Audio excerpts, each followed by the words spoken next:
ready na po ba kayong i-share ang inyong life story dito sa ating programang Represent Life Story every Saturday po ito. So kung ready na po kayo, Miss Jane, the mic is yours po. Good luck. Parang kanina pa eh. Excited na excited yan. Hindi ko napansin, sorry po ha. Okay, again guys, hello sa ating 11 million viewers na nandito. Shoutout sa inyong lahat. And first of all, also is, gusto ko lang pasalamatan po si Ma'am Jinky, the OPLS, for inviting me here to share my story, to give inspiration to those viewers na nandito ngayon. So, sa mga hindi pa po nakakakilala, ako po si Jane Lumasag from Misamis Occidental. Pwede, ano ba? Isali pa ba yung edad? Huwag na lang. Para secret. Hulaan nyo na lang po kung ano, kung ilan, kung anong taon na ako. O, di ba? Bisaya, magod ko guys. Sorry na guys, ha? So, yun na nga. I'm Jane from Misamis Occidental. I was born this way. So, I was born without arms, guys. Both hands talaga, guys, wala. So, plain na plain. Yan. So, wala talaga akong kamay, guys. At saka, wala din akong, wala pa akong asawa ha, wala din akong jowa at walang anak. Basta wala ako lahat. Hindi, wala ako puro ako biro eh. Dinadaan ko talaga sa biro eh. Hindi kasi ako yung ako kasi yung tipo ng tao na hindi masyadong seryoso. Though seryoso ako sa mga serious things, pero minsan yung mga seryoso na bagay ay dinadaan ko din sa biro para maibsan. Katulad ngayon, para maibsan yung parang kaba. Kinakabahan ako eh. Di ko masyadong di ko alam kung saan ako magsisimula. Kaya, pasensya na guys. So, ayun lang. Ikwento mo lang, Miss Pinanganak Jane, akong walang kamay. mula nung maliit kayo hanggang ngayon, yung mga naranasan nyo po. So, ayun. Naranasan ko nung maliit ako. Lang naman, hindi naman ako yung tipo ng PWD. I'm still thankful po na or lucky na kahit isa akong person with disability or kahit pinanganak akong walang kamay, ay hindi naman po ako nakaranas ng masyadong bullying. Yung binubuli kung saan-saan. Thankful lang po ako dahil nandito ako sa isang community na parang walang masyadong tawag dito, mga judgmental or mga bullies. Kahit sa paaralan, ako naman po ay by the way guys, kahit ganito po ako, ay nakapagtapos naman po ako sa pag-aaral. So I'm a college graduate with bachelor's degree in business administration po. So ngayon, kahit doon sa paaralan po, ay hindi naman po ako nakaranas ng bullying. So I'm still lucky or thankful na thankful to God na kahit ganito ako, kahit pinanganak niya akong ganito, ay hindi pa din ako nakaranas ng ganun kasakit na nakaraan. Kasi I'm sure, di ba, I'm sure, Ma'am Jane, growing up, hindi ganun kadali. When yung growing up na, syempre bata ka, hindi mo alam na may kulang ka. Nung tumanda ka na, nung naisip mo na ay, parang may kulang nga ako, parang kakaiba ako. Ano yung unang naramdaman mo nung na-realize mo na kulang ka nga? Of course, nung bata pa ako, alam ko na, or tanggap ko na talaga na ganito ako. Kasi ina-expose na din ako sa family ko, ina-expose ako into public. Kaya masyadong tawag dito, mas maaga akong namulat sa katotohanan na ganito talaga ako. At mas natanggap ko siya ng mas maaga. Kaya may mga panahon lang na na-frustrate ako, or na-upset ako. Lalo na pag halimbawa, kung may gagawin ako na gusto kong gawin na sa sarili ko without needs of help from other. So, pag hindi ko siya magawa, parang doon ako maglabas ng frustration. Pero lang naman siya, saglit lang naman. At saka sa sarili ko lang. Parang anuhin ko lang na ganito talaga pag pag walang kamay or may kulang. Hindi lahat kaya mong gawin, lalo na pag nasa ka pa. Parang nasa process ka pa na inaaral mo pa yung mga bagay-bagay kung paano mo siya magagawa without any help from others. So, yun, doon ako na-frustrate. Pero lang naman, saglit lang kasi sinasabihan ko agad yung sarili ko na, uy, wag kang ganyan, wag mong tanungin or wag mong sisihin si Lord kung bakit ganyan ka. Dapat kasi alam mo naman sa sarili mo na accept mo na wala ka talagang kamay. So wag kang magpadaig sa frustration mo. Ganyan lang. Inaano ko yung sarili ko. Kaya parang lang talaga siya. Kaya though hindi talaga siya madali. Tuesday. Ayan. So, Miss Jane, mula nung maliit po kayo hanggang ngayon, ano po yun, Miss Jane, yung pinakamahirap na naranasan niyo sa buhay na hanggang ngayon hindi niyo makalimutan? Ano po yun? Mga regrets? Yes. Lang siguro, parang simula nung kasi, wala naman actually. Kasi ako yung tipo ng bata na talaga naranasan ko talaga lahat. And though hindi naman yung, kasi tawag dito, lucky lang ako sa hindi masyadong marangyang pamilya. So hindi kami mayaman.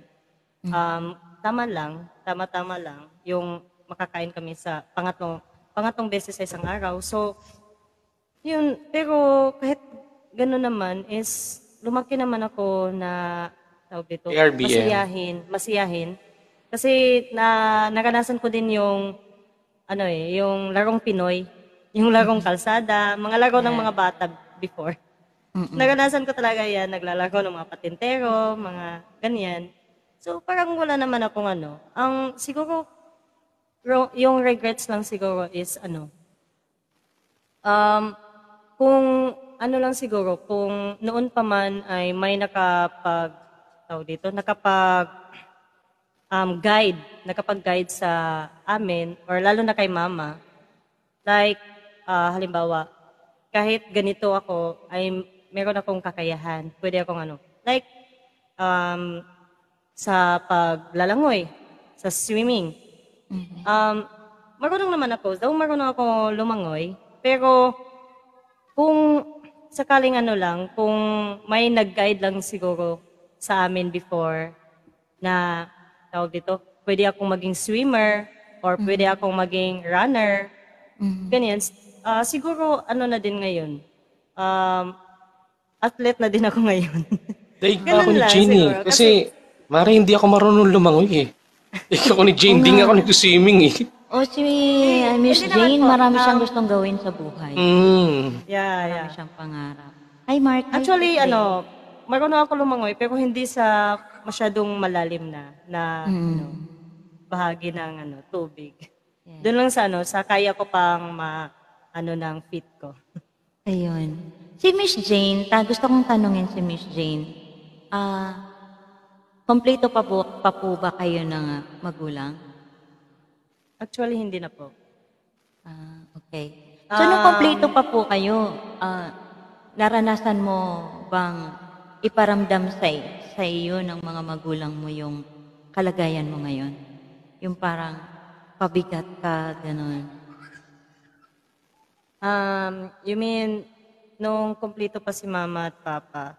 I mean, yung kompleto pa yung parents ko, naranasan ko ba na maramdaman na pabigat ako sa kanila? Yes, correct. Honestly, sometimes, kahit ngayon naman eh. Pero ano lang din, hindi sila yung, hindi sila yung parang sinadya talaga nila na iparamdam sa akin. Ako lang mismo sa sarili ko na, sinasabi ko sa sarili ko, lalo na ngayon na tumatanda na ako, pati si mama tumatanda na din, senior na kasi yung mama ko eh. Sinasabi ko sa sarili ko, or tinatanong ko yung sarili ko na, ano ba yung pwede mong gawin? Kasi alam mo naman na, alam naman natin na lahat tayo ay may hangganan dito sa mundo. So, hindi natin alam kung kailan. Hi, Mark. Hindi ko alam kung kailan mawawala yung mama ko or yung papa ko. So, gusto kong matutunan na tumayo sa sarili kong mga paa. So, yan yung ko ngayon. Parang challenge ko ngayon na need ko pa siya need ko pa siya pag-aralan. Kasi honestly hindi pa po ako nag-grocery mag-isa sa mga sa mga malalaking grocery store.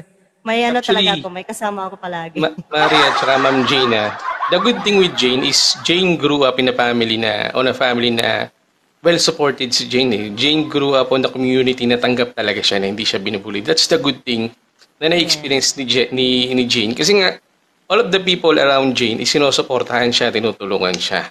Yeah. So, hindi ganun ka-struggle yung childhood niya hanggang sa lahat kasi natanggap niya eh. Ang tanong ko rito, Mare at saka Jane, is, kasi kahit ako, normal ako, nag-aaral ako college, high school, may mga struggle ako sa buhay eh. Kasi hindi ganun kadali magbiyahe or mag-aral or palipat-lipat na room.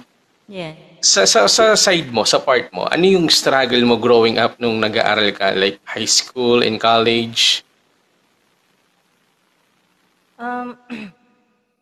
Sa akin naman is ako yung tipo na tawag dito. Actually, yung pinag-aralan ko talaga or yung course ko is hindi talaga yun ang gusto ko. Kasi I'm more on editing ako eh. Yun yung gusto ko talaga. Kaso nga lang is wala siya doon sa sa school or wala siya dito sa mas malapit.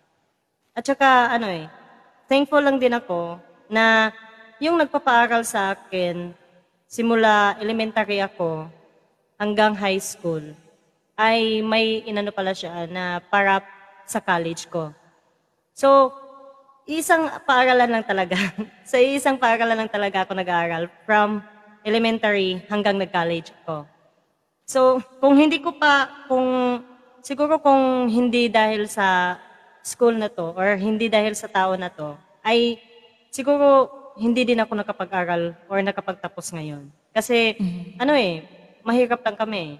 And honestly, sa lahat naming magkakapatid, 7 kasi kami. Tapos namatay na yung isa, so 6 na lang kami natira. Sa 6 na magkakapatid, ako lang po talaga yung nakapagtapos ng degree. Nice. Yes. Galing naman. Ito din yung challenge ko eh. Parang ito din yung nakakapagbigay pressure sa akin minsan. Kasi minsan nga natatanong ko sa sarili ko na bakit sa lahat ng magkakapatid, sa dami-dami naming magkakapatid, bakit ako pa? Bakit ako pa yung nabigyan ng chance na makapagtapos ng pag-aaral ng 4 years? Bakit hindi yung mga ate, mga kuya ko, na sila yung sila yung mas madaling makahanap ng trabaho kaysa sa akin. Kasi alam ko naman na kahit hindi pinaparamdam sa akin na yung talaga, face-to-face na talaga na diskriminasyon, direct na diskriminasyon, ay nararamdaman ko pa din na meron pa ding diskriminasyon. Kasi ilang beses na akong nag-apply. Pero mafe-feel mo talaga na may mga tao talaga or may mga employer talaga na hindi kayang magbigay ng tsansa sa isang person with disability kung ano yung kakayahan nila. Hindi sila kayang magbigay ng tsansa na ipakita sa kanila or may pakita ng person with disability na yan kung Na ano kayang yung gawin. kakayahan niya. Yeah. The Kaya reality kahit- kasi, Yan din yung nakaka-pressure sa akin kasi kung if ever na yung mga ano ko pa yung nakapagtapos, edi syempre mas gumaan na siguro yung buhay namin ngayon, di ba? Kasi nakapag ano na din sila. Pero ganun pa man ay ano pa din tawag dito, pinagsasabihan ko pa din yung sarili ko pag every time na nag-iisip ako ng ganyan. Kasi, wala din akong karapatan na magreklamo. Kasi, alam ko naman na may purpose si God Kung bakit sa lahat ng magkakapatid, ako lang yung nakapagtapos. So, para sa akin, ito siguro yung purpose ni Lord na ako lang yung nakapagtapos para siguro gawin ano tawag dito? Ginawa niya akong inspirasyon ginawa niya akong instrumento para makapagbigay inspirasyon sa karamihan. Yeah. Kaya, alam mo ba, Miss Jane, kaya namin ginawa tong programang to every Saturday para sa inyo? Kasi gusto namin bigyang boses ang mga katulad niyo. Hello, everyone. Kaya ayun. nagpapasalamat din po ako sa inyo, UPLS, na may ganito kayong segment. Kasi lahat ng naniniwala din kasi ako na lahat tayo ay may kakayahan or may boses na dapat marinig sa karamihan. Yeah. Kinikimkim lang natin yan pero dapat natin yan ipagsabi or dapat marinig ng hindi ilabas. ng kalahatan na etong taong to kahit hindi kompleto sa tingin nyo pero mas lamangan pa kayo. Kaya kayong lamangan ng mga ginagawa or yung mindset na mga special person na to. So ito talaga ang namin ang program ng Present. Kayo ang special ng every segment ng Saturday. Kayo ang number 1 sa puso namin. Guys, kung nakikita nyo si Miss Jane, si Miss Jane nakikita nyo, sexy no? Pero Sorry, nakita nyo naman, nakita nyo. Spaghetti pala ako. Oo. Miss Jane, okay lang yan. Miss Jane, yung hindi ko alam kung paano ko sasabihin. Hindi ka naman masasaktan, di ba? Hindi ka naman I'm masasaktan. open-minded po. Sige po, thank you. No need to worry. Parang ako magtanong. Paano po kayo pag halimbawa naliligo or ng mga personal, ano po yung ginagamit niyo, Miss Jane? Yan din yung gusto kong i-share sa lahat. Yeah. Actually, may na ako dito may video na ako na pinost dito sa profile ko kung paano ako naliligo. Paano ako maligo. Okay. So, sa pagligo naman is, nakakaya ko siya. Okay, Sir Raps. Thank you so much, Sir Raspberry Juice. Thank you, Sir Ras. Love. Ingat ka din. So, ayun, sa pagligo naman is, kaya ko siya mag-isa. Kaya ko siyang gawin mag-isa talaga. Without help. So, without an assistance, ganyan. Kaya ko naman siya, pati sa pagbibihis, kaya naman. Pero, need lang talaga yung garterize. Garterize na short pants, ganyan. Hindi ko kaya yung sa button. Pero ito guys, hindi ko pa talaga ito siya na-open sa lahat. Ito din yung isa sa challenges ko. Kaya siguro kaya mahirap din sa akin na tawag dito, maghanap ng trabaho outside or malayo sa amin without without an assistant. Kasi actually hindi po lahat kaya gawin ng isang armless woman or armless person. Alam naman natin siguro yan. Kasi yes. lalong-lalo na sa mga personal needs natin. Though kaya ko siya mag-isa sa bahay. Pag nasa bahay ako, kaya ko siya mag-isa. Kasi may privacy naman ako dito sa bahay. Yeah. Ang problema ko lang is pag nasa labas ako. Yun. Yung mga ano natin, yung mga personal tawag dito. Ano bang exact term? Personal person ng mga kapatid. Lying term. Yung halimbawa, yung tawag ng kalikasan, ganyan na lang. Okay. Yeah. Mhm. Yung tawag ng kalikasan. Pag nasa labas ako, sa labas ng bahay, Ay, or friend. halimbawa nag-work, so, need ko talaga ng assistance. So, ano na lang, thankful na lang din ako kasi yung ano ko din, yung urine ko is parang nasasanay na siya sa sa oras kung kailan siya lalabas. Okay. Alam nga naman, kung sino Oo, naman parang nasanay na din. Siguro, tinrain mo rin. Na-train na din siya. natitrain ko din yung urine ko. Kahit yung ano ko, yung, ang tawag dito, iba. Okay. So, Miss Jane, may sinasabi dito si Miss T. Alam nila yung ibig kong sabihin. Yes, Miss Jane. Sabi ni Miss T dito, kahit mahirap, still grateful dahil matalino at strong ka, maganda pa. Oh. Thank you so Diba? much po. O guys, magtanong sa lahat po ng gustong magtanong dyan. Kay Miss Jane, magtanong po kayo. At Actually, guys, mas prefer ko po yung question and answer portion. Kaysa sa ako lang mismo talaga yung mag-share. yes. Mardeline, hello, shoutout. Ayun. Sana mga ganyan mo support ng government natin, shoutout. Ayun. May siguro sa mga, sa katulad sa kanila, meron naman siguro di ba meron kayo?